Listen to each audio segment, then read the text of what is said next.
the thunderstorms and the lightning and the downpours. Lord, those always remind us that you are indeed such a creative God, that you made such beauty and wonder in this world. And if you could do that here with the limitations on this creation, we just cannot imagine how great heaven will be, how amazing it will be to see your true power when we gather around your throne one day, and what it will be like to be able to worship you without any barriers, any restrictions, anything between us.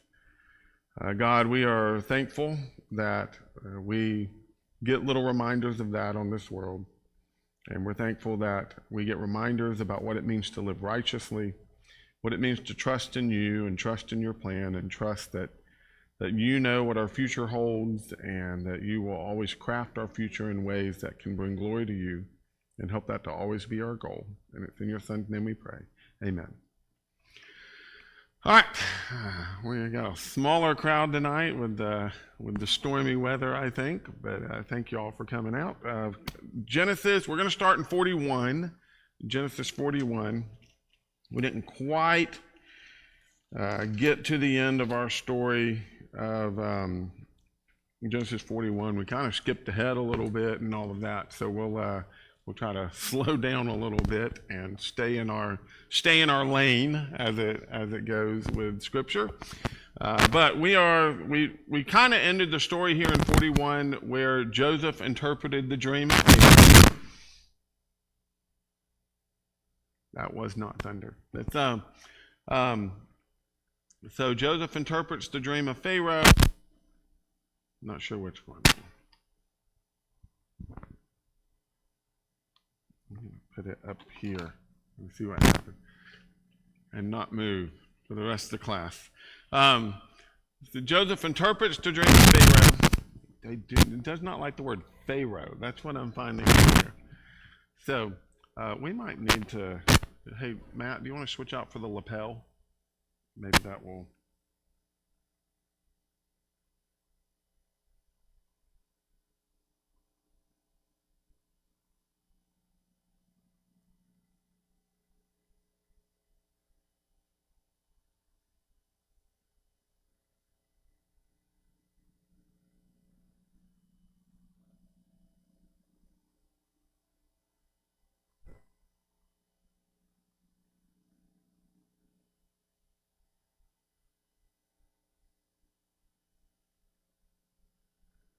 Get my story straight. So Joseph gives this interpretation of the dream, and Pharaoh believes him, doesn't believe him. Believes him. And there's it doesn't necessarily explain all of that other than Pharaoh believes him. Joseph, along with the interpretation, gives what? A solution. Here's the plan, here's the way of taking care of the problem. Here's how you handle the 7 years of plenty, and it will allow you to have enough in store for the 7 years of famine.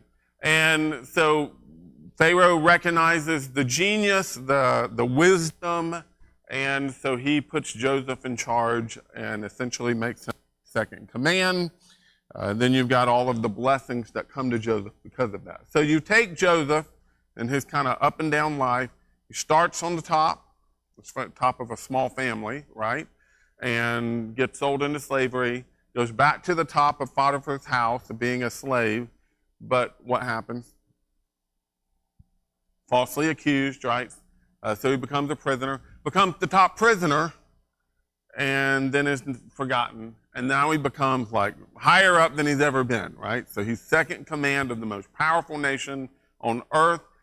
Even if it weren't the most powerful nation at the beginning of this story, it most definitely is by the end of the 7 years of famine. And you've got all of them buying up the land, and Pharaoh's wealth increased mightily, and so you have a lot of details with that. So just that up and down line. In the final up of his life here, how happy is Joseph? How happy is Joseph? As second in command. Do what? Happier than being a prisoner. So we can definitely say the up is better than the down. Ron? Okay. Yeah, I mean, he's dealing with the past. He's dealing with some trauma, right? He's dealing with the rejection of his family, the hatred of his brother, the kind of up and downs of life, the being falsely accused, sitting in jail even though he didn't deserve to be there for a long time. I mean, that's a lot of stuff to suffer through. And I don't know that we always give Joseph enough credit for what he went through. I mean, you think about the fact of, I mean, how many of you have heard the horror stories of somebody falsely accused and sitting in jail for several years, and you got all of the difficulties that go with that? There was a gentleman that I knew growing up. It's probably too long of a tangent to go on, but a gentleman I knew growing up, he and his wife had a lot of marital issues, and his wife's family, this is the story as I know it, by the way, so there could be other details that I don't know, but the story as I know it is his wife and him did not get along. They had a couple of kids. His wife's family really, really didn't like him. And they had a traumatic experience where their youngest daughter fell down the stairs and like tumbled all the way down the stairs and was not breathing. And the daughter was had some sort of bleeding disorder. And so it got very bad, and the daughter ended up dying, and the family got him accused of killing the daughter. And he went to life in prison real quick. Family supposedly paid off the lawyer he had hired in order to defend himself because they were very wealthy and all sorts of, kind of a small town type ordeal that happened. So I'll be honest, I think he might be out now, but I'm not even positive. I know he was in prison for close to 20 years for something supposedly he didn't do. I couldn't imagine having to deal with that. I couldn't imagine having to be, it's one thing to be guilty and know you're getting what you deserve. It's another thing to be completely innocent. And Joseph is completely innocent of this false accusation of rape. And yet he sits in prison for years. I can't imagine how frustrating that must be. And what do you think is the number one typical response in something like that? Who do you blame? God. But does Joseph blame God? No. I find Joseph's character in this to be really astonishing. I by no means believe Joseph was perfect from the very beginning of the story. I think he created some of that trouble that he went through. But I absolutely think Joseph, through the events of the story, shows what true character is. And he shows what dependency on God is. And even when things didn't go the way he wanted them to go, you don't see him sitting around blaming everybody else and blaming, you don't even see him blaming his own brothers who actually deserve some of the blame, right? His response in the end is God did what was right to bring about right results. And that's incredible, to have that kind of maturity to say, whether I had to suffer or not, it was okay because it's what God needed to do. There's an incredible amount of maturity there. Ron?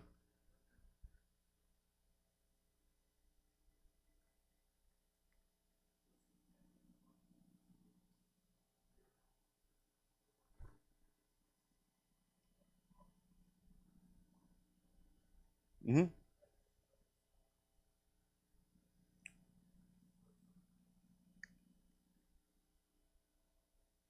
Well, and I think the assumption as we get into tonight's story is Joseph assumes his father is dead. That's why he asks. As soon as he recognizes his brothers, that's the first go-to question is your father still alive, right? And so I think there's even that sense of dealing with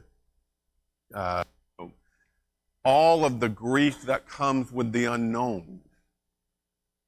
Okay? And he's lost his family, he's lost his home home turf. He lost all the blessings that he would have associated with his family. And you see that in the naming of his children, right? And that's what Ron brought up.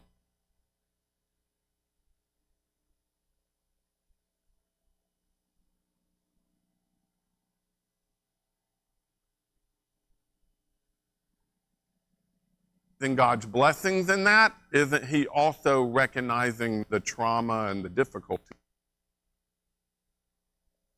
The hardship and my whole family. Like, I put it all behind me. Okay? Now, next son's name, I'm not sure he quite put it behind him yet. Like, he's still dealing with affliction or considering his current state worse than what it should have been had none of this stuff ever happened. Right? So even there, I think you see a sense of Joseph being second in command of Egypt still isn't as good in Joseph's head as what? Do what? That still would have been than being second in command of Egypt. And so again, I do think you see that grieving and dealing with and trying to cope with the changes and the way life worked out. And by the time you get to the end of the story, of course, you see that like you've got on the edge of his seat. So,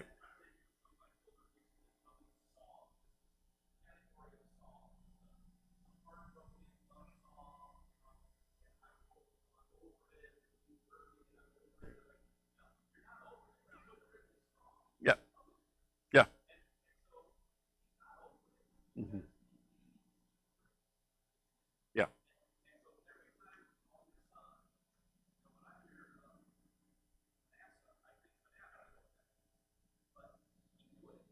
Yeah. He's reliving. Yeah. Yeah. Yeah. So again, I do think part of that is to help us clue in on the way Joseph coped, on the way Joseph dealt with some pretty hard situation. And I think it's to help us appreciate what he did deal with. This wasn't okay, well, we move on because we changed the page in the Bible, so we've moved on and forgotten everything that's before it. No, these are real people dealing with real situations, and they were horrible. They were horrible circumstances. I mean, imagine knowing your brothers hate you so bad that instead of killing you, they sold you into slavery.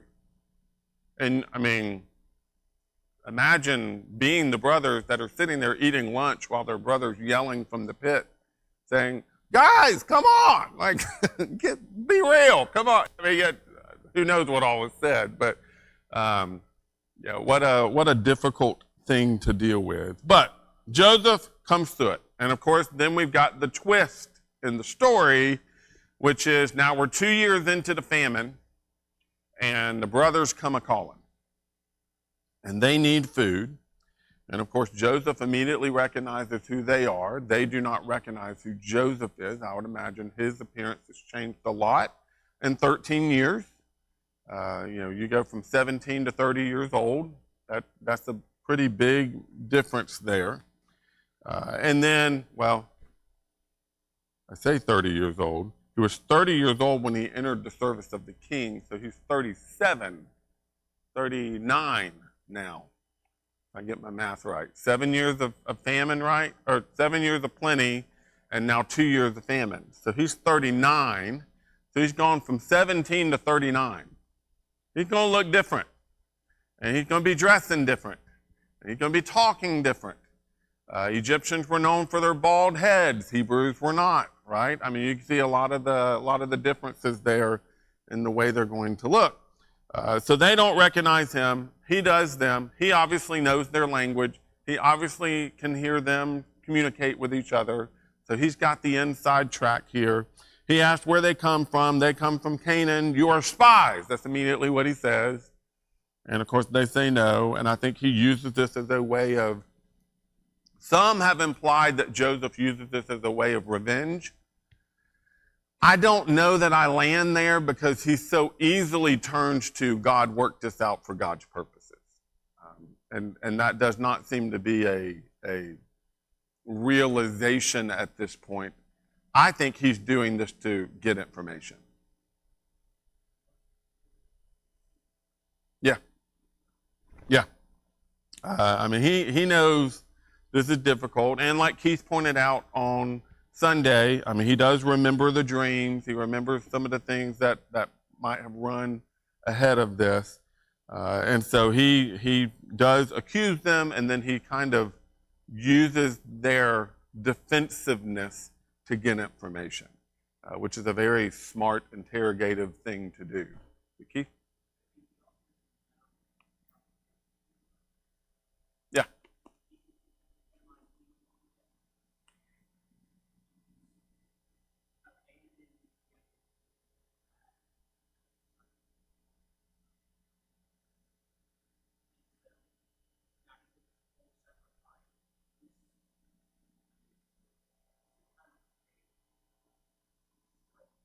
Yeah.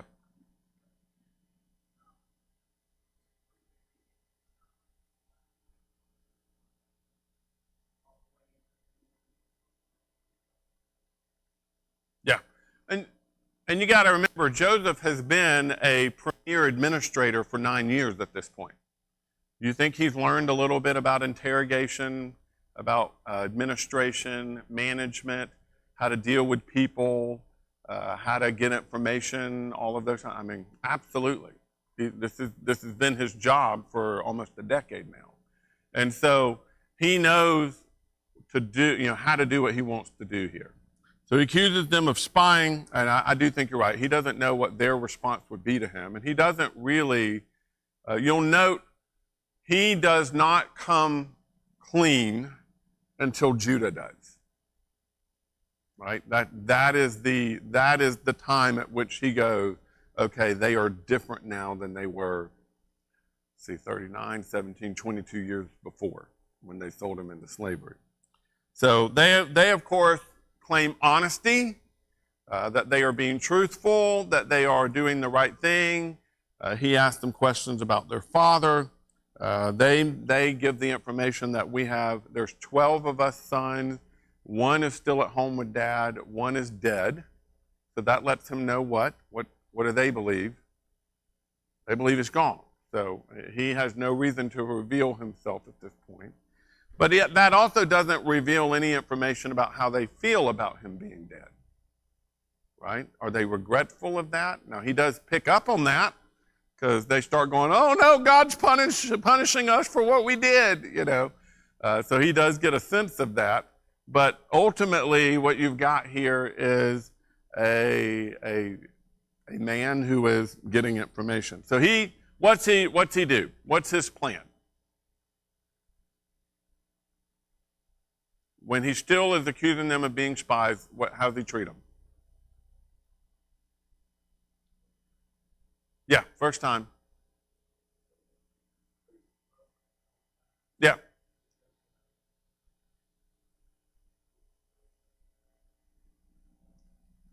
But before that, he throws them all in jail for 3 days. And the plan was, we'll let one of you go home, and that one can bring back the brother to prove that what you're saying is true. After 3 days of sitting in jail, he comes to them with a different plan, which is, I'll let all of you but one go home. One of you has to stay behind, and you will not get anything else from us unless you bring your brother back. And of course, he secretly puts their money back in their bags. That causes some undue stress. They get home, they tell dad what happened. That stresses dad out.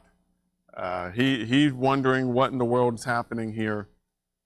And so he's upset because they're asking to take Benjamin back. He does not want them to take Benjamin back because Jacob still hasn't learned his lesson on favorite children, it seems, and is trying to preserve Benjamin's life.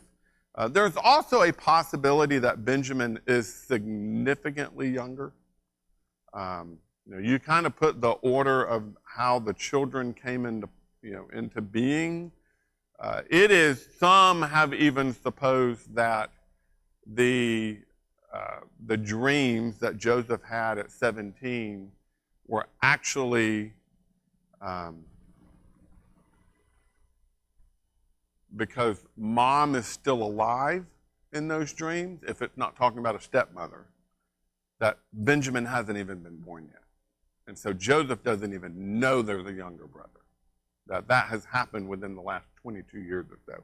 I don't know. I don't think the text is clear enough in order to show that. There's kind of split information there because you've got the one about the sun, moon, and stars, and you kind of give some specific numbers of how much is bowing down and all of that, which implies one of the dreams, the fact that the mother is alive versus the fact that there's 11 stars, that kind of thing. It makes it confusing. But ultimately, they run out of food again, right? There's no harvesting, no plowing, no agriculture. Everything is dead because the famine is severe. And so they have to go back and get more food. And Jacob relents and allows them to take back Benjamin. Now, part of what has always astonished me in this story is, isn't it Simeon who's left behind? Poor Simeon. Like, how do you draw the short straw on that? And then know that if dad has to choose between me and Benjamin, he's going to choose Benjamin hands down the whole way. And I might just be here in jail for the rest of my life. Right? If this famine gets better and dad doesn't, they don't have to come back, Simeon's stuck, as far as we know. Now, I do think Simeon is treated well. I don't think that he's treated like a real prisoner, but you've got that he's bound before their eyes and he's essentially stuck in jail. Keith?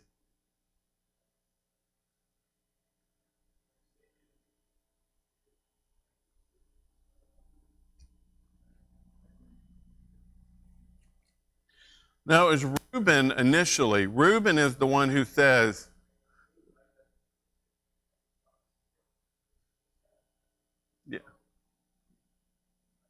I did not go back and look at that. Reuben wanted to set him free. I'm looking real quick.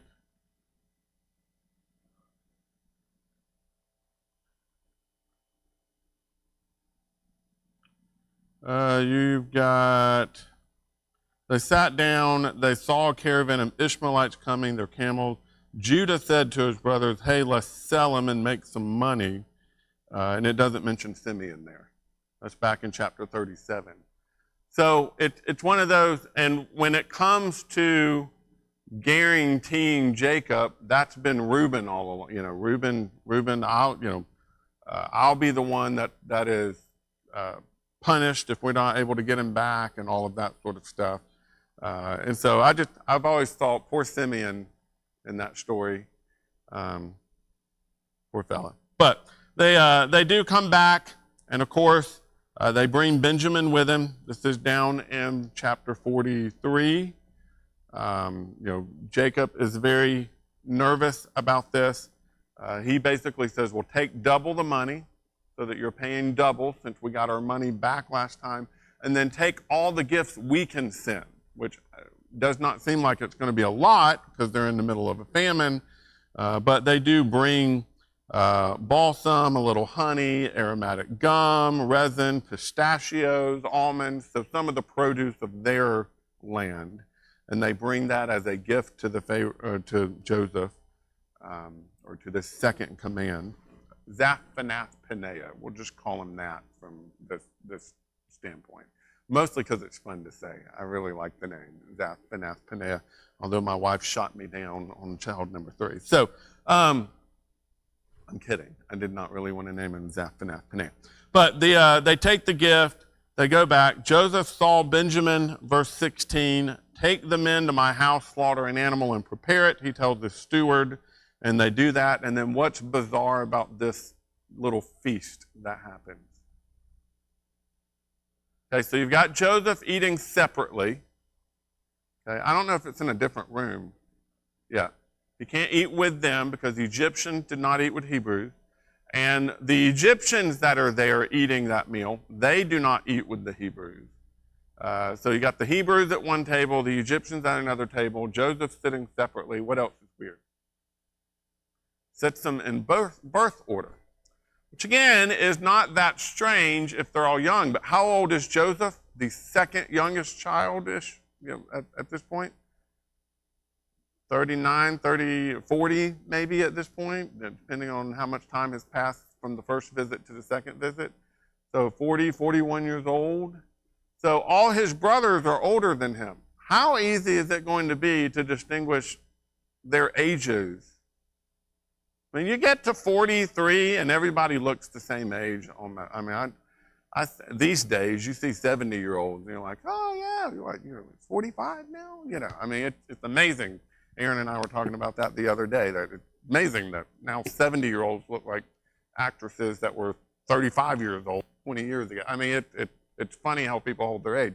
But it's one of those, I mean, you take a bunch of bearded men, which we would assume they're bearded because this is typical culture over there.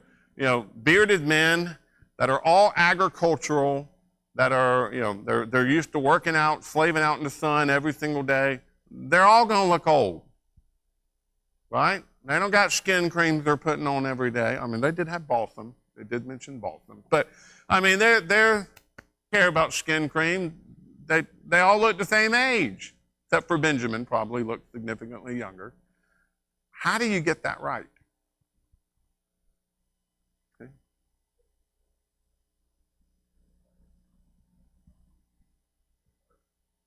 I would assume, Reuben's up there 35 at this point, so now we're looking at 30 years later, he's 65. I mean, they're older. They're older men. So here's my thing. If you're the brothers, what's your assumption? Okay. So there is a spy network of some sort that is allowing him to have more information about us than we've told him. That's one option. What else?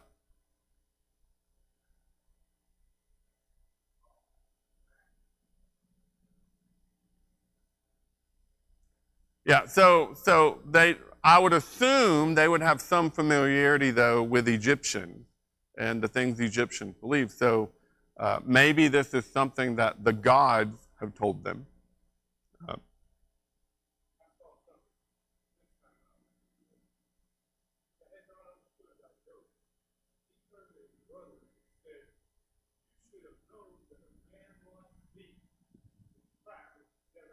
Yep. Yep.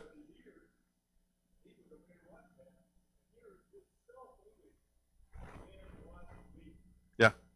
And I kind of wonder if this feast isn't the setup for that comment which comes later.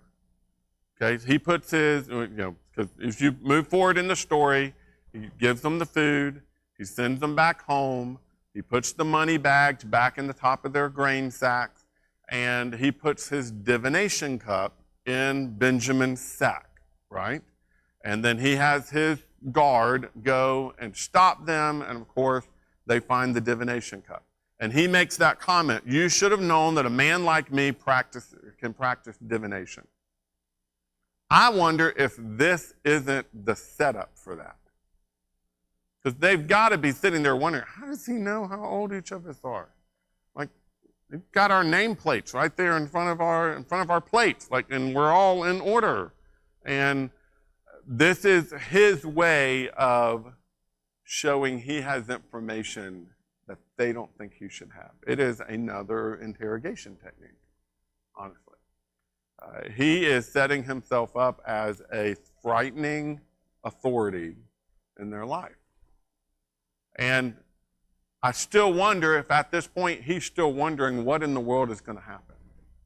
It is not until the conclusion of that part of the story that you really see what's going to happen. So he goes, they get brought, or he sends his guard, they find the cup in Benjamin's sack. They all turn around and come back. The threat was whoever has the cup will come back and the rest of you can go. They will not allow that. Why? It'll kill Jacob, right? They're not okay with that. So start with me here in chapter 44.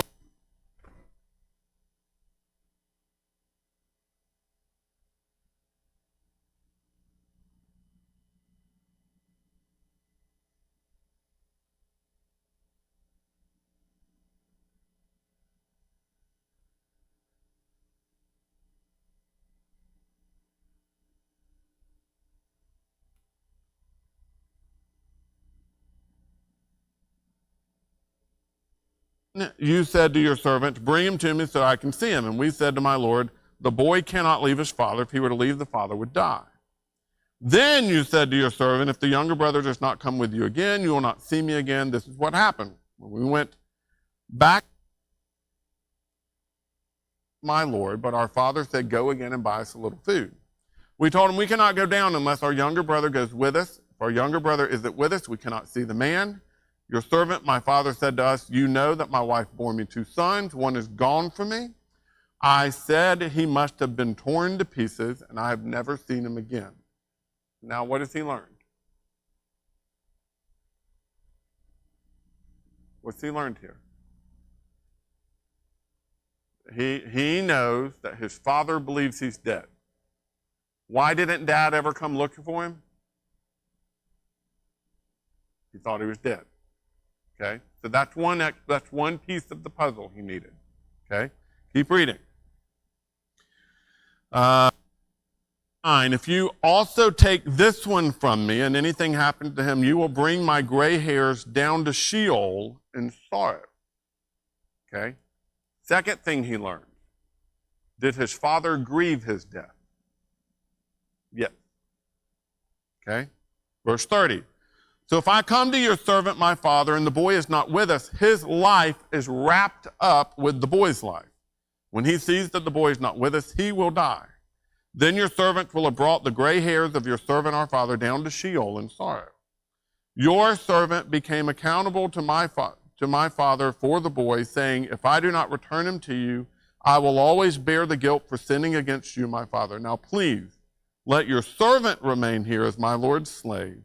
In place of the boy, let him go back with my brothers, for how can I go back to my father without the boy? I could not bear to see the grief that would overwhelm my father. Now, what has he learned about Judah?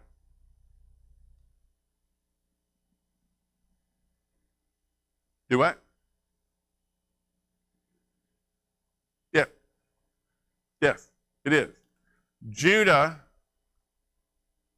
was the one who sold him into slavery. Right? Judah was the one who said, hey, look, here comes a caravan. Let's make a buck. Do you think Joseph remembers that? Okay. Of the brothers, who do you think he blames the most? Judah.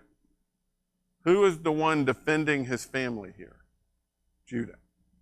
Defending the father, defending his younger brother, no matter how much relationship Joseph had with Benjamin, whether Joseph knew about Benjamin or not, all of that is up for debate. What you do know is Joseph learns Judah has changed. And if Judah has changed, what does that likely mean about the rest of them? They've also changed. There is the possibility for reconciliation here. And so that's where you see he could no longer keep his composure. He sent everybody out. He says, verse 3, I am Joseph. Is my father still living? Now, how many times has he asked that already? But is my father still living? But they could not answer him because they were terrified in his presence. Okay? So, again, an incredible twist, turn. Everything kind of goes upside down here all of a sudden. Imagine you are the brothers. Now, first of all, I would imagine your first response is, no. Like, there's no way. He's dead. Like, and there's that whole seeing somebody you thought was dead, how terrifying that would be. But then the person you thought was dead has a reason to hate you. and has the authority to make your life a complete wreck. You know, like he could have them killed, he could make them all slaves, he could do whatever he wanted to. If this were an old-timey fairy tale, all of these brothers would be thrown on the rack and then tortured for the remaining of their days. That's the way the fairy tale originally, before Disney got a hold of them, that's the way they would work. So that could happen here. But that's not what happens here. Joseph again said to his brothers, please come near me. And they came near. I am Joseph, your brother, the one you sold into Egypt. Ouch. Why do you think he says this?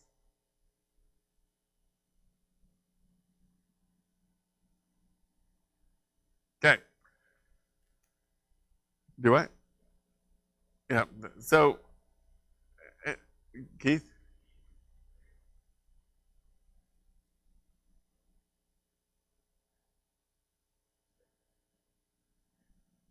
Yeah.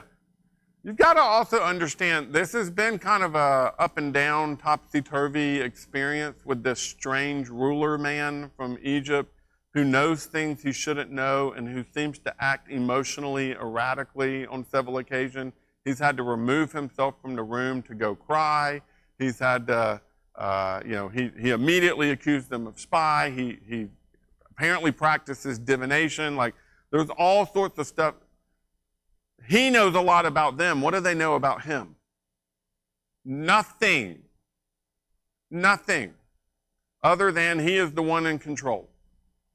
And so this idea of, I'm the one who sold into Egypt, but he doesn't leave it there. And now don't be grieved or angry with yourselves for selling me here, because God sent me ahead of you to preserve life.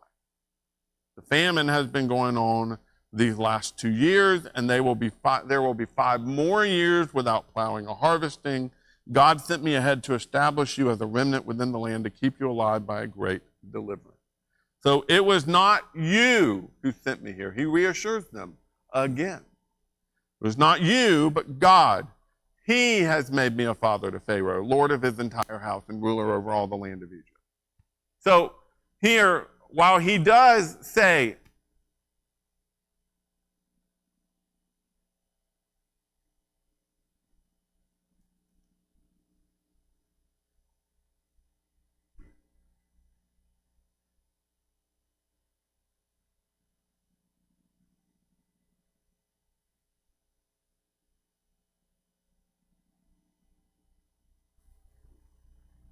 kind of laying out his understanding at this point in his life. Okay, that this is the way God intended it to work. Verse 14, Joseph threw his arms around his brother Benjamin and wept, and Benjamin wept on his shoulder. Joseph kissed each of his brothers as he wept, and afterwards his brothers talked with him. So they don't talk during this first little, like,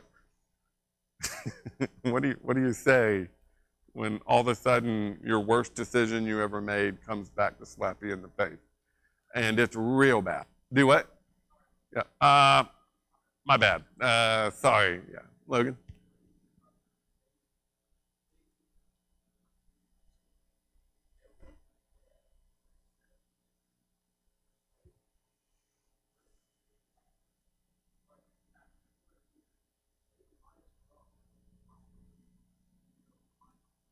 Yep. Yeah.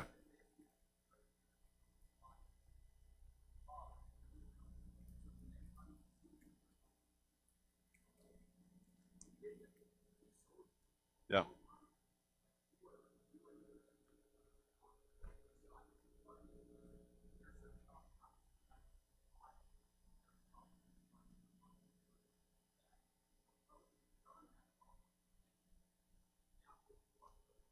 Yeah. Yeah. It is.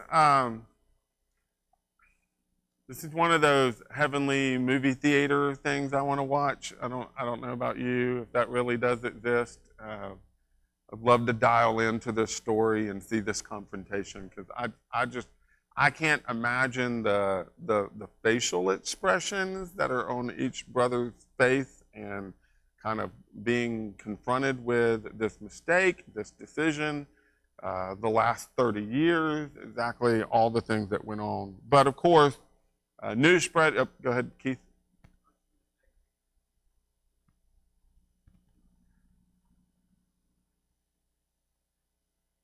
Yeah,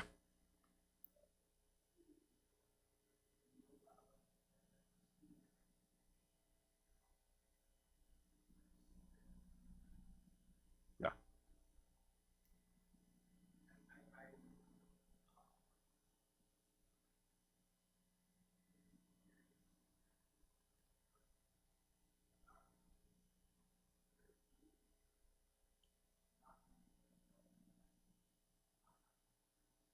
yeah. Oh, absolutely.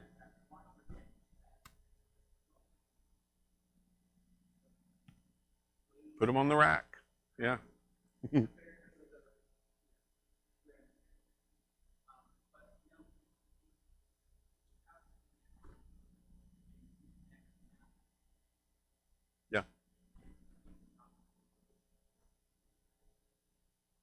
yeah.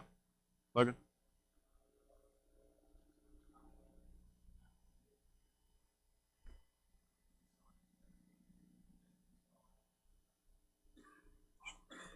Yeah,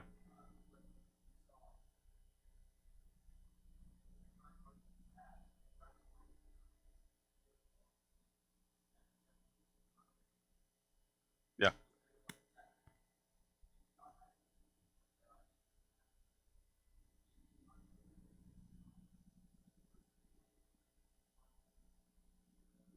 yeah.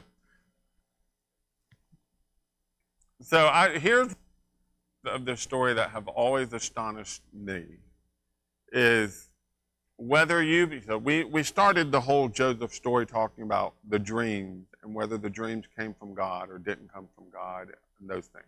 Regardless of whatever your opinion is on that, here's what I find astonishing.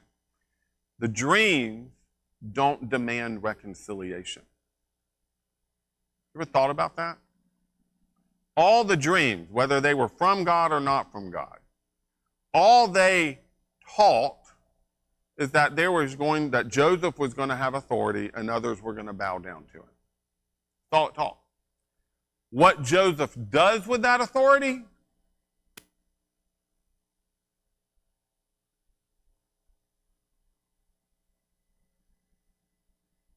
one way or the other. How he was going to respond to his brothers, that's entirely Joseph's development that leads to that. Okay? As far as we know, I mean, we don't really have a real good grasp on what their laws were and what the expectations were.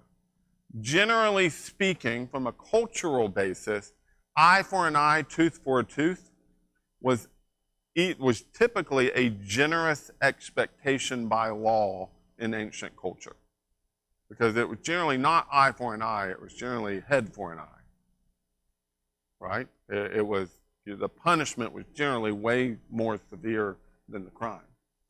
That was the expectation of people in probably Egypt. Okay? I'm not an Egyptologist, nor do I have understanding of Egyptian religion or moral code, but at best, what you're going to have in an Egyptian moral code is eye for an eye, tooth for a tooth. That's the best. Is that what Joseph applies here in this case? Could he have? Absolutely. So again, going back to the character of Joseph and the lessons that he learned, what he decides to do with his authority is up to him. He could have brought Jacob in, explained everything that happened to Jacob, and how do you think Jacob would have responded? Now, and maybe he did, but we don't have that part of the story, right? He brings Jacob in here at the end of chapter 45. Pharaoh that's 46, but Pharaoh says, bring them in, we're going to give them great land, we'll make sure that they have the land they need for agriculture, they give great gifts to the brothers, and abundant gifts to Benjamin because he's Joseph's full brother. And there's that. Joseph is alive, they say in verse 26 when they get back, and he is ruler over all the land of Egypt. Jacob was stunned, for he did not believe them. But when they told Jacob all that Joseph had said to them, and when he saw the wagons that Joseph had sent to transport him, the spirit of their father, Jacob, revived. Then Israel said, enough, my son Joseph is still alive. I will go see him before I die. But after that, there's not really a lot said other than well, we'll get into this on Sunday, but when Jacob dies, what do the brothers all of a sudden expect to happen? Now he's going to get his revenge, right? Because honestly, that should have been their expectation. That was the cultural standard. They deserved to be thrown on a rack for the next 30 years of their life and tortured. It's what they deserved. But Joseph doesn't do it. And I find that to be remarkable, especially having our limited understanding of the moral code. That seems not to have been a decision based off of a law of grace and mercy, but based on the character of Joseph, where he just wanted his family back together. And that seems to be the motivation through the story of Joseph mourns the loss of his family. That's why he names his children what he does. So when he gets a chance, when he knows that his family can actually be reconciled because of the confession of Judah and the words that Judah says and the sacrifice that Judah is willing to make, all of a sudden the ability of having a family restored is made available. And Joseph jumps on it. And I find that to be remarkable. See?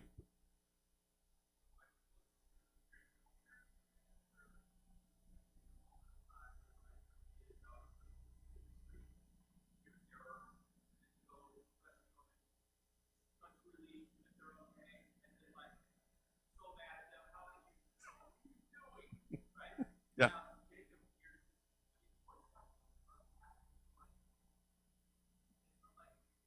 He got away from the wild animal that slaughtered him. Yeah.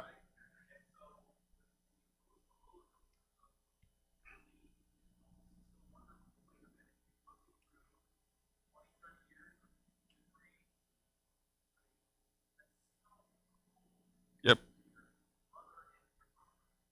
Well, and again, like you go back, and we'll look at some of this in more detail on Sunday, but you look at the blessings that Jacob gives. You know what he never brings up? This whole mess. Like he blamed them for some of their sins. Like he does mention Reuben and Simeon and Levi and some of the things that they did. But as a whole, I mean, there's just not much attention given to all of this. Bad things have happened. We're gonna move forward. And I think there's a lesson even in that of, you know what, we all are dealing with certain bad things. I have in my life not dealt with anything even moderately similar to what Joseph went through. But I've dealt with some bad things. And I have to decide, am I gonna move forward from that or am I gonna dwell in that? Joseph seems to try to move forward, and then God brings some reconciliation, a potential of reconciliation, and Joseph does. And it seems that they genuinely do just move forward. And there's a certain amount of repair and goodness that comes from that. Richard?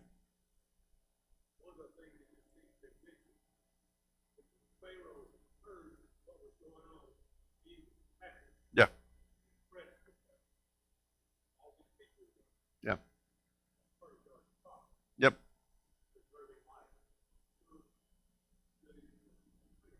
Well, and I find it interesting that Pharaoh seems happy for Joseph.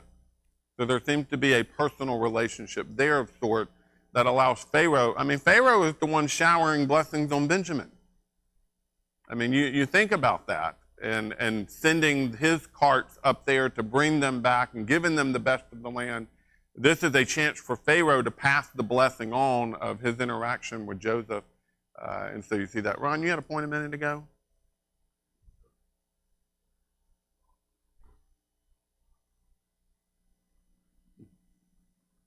Yeah. Yep, absolutely. All right, we'll pick up there.